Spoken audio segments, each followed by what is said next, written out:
Let me just start off by saying I really love the 30mm Olympus macro lens, and I also really love the Raynox 250, but combining the two is just not a very good idea. There's some limitations on them. This Raynox works great with longer lenses, but when you get a short lens, the magnification doesn't increase that much. You're better off using something like extension tubes with it. So let me sort of show you what goes on here. When you go to get a close focus on an item like this, if you want to get their face, you can get about this far away and get the maximum magnification from their face with it. So you get about a 1.25 magnification with this. If you add the Raynox to it by screwing this on to it, and this gets you, the lens is close to the front element of the camera lens as you can get, which gives you less vignette and a little deeper view on it. But to get the maximum magnification going from the standard lens at 1.25, adding this lens only gives you up to about 1.35 or so, which isn't that big of a gain on this short lens. But to get that magnification, instead of being this far away to have a little bit of a working distance, to actually get that 1.35, you have to be about this close to the whatever you're taking a photo of. So you do get the increased magnification, but you also have to get closer to the item that you're trying to get focus on.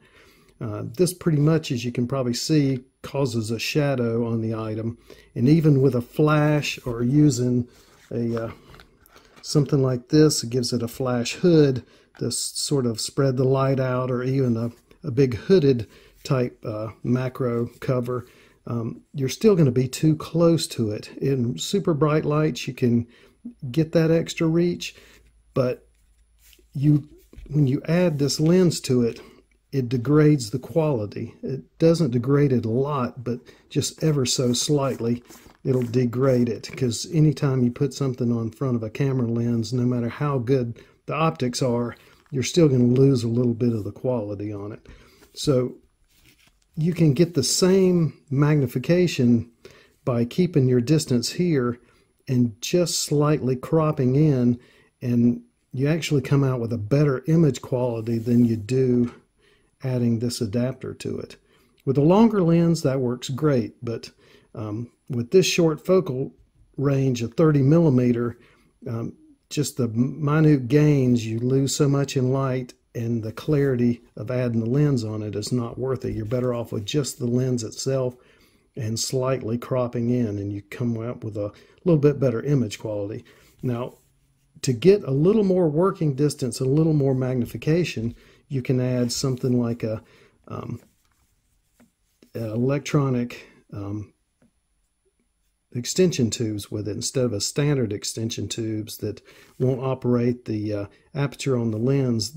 These that have contacts on them, you can put in between that and the lens and get a higher magnification than you can using the Raynox with it.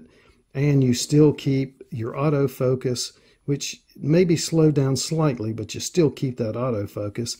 And by adding two spacers like this, you get up to about a 1.5 magnification with it.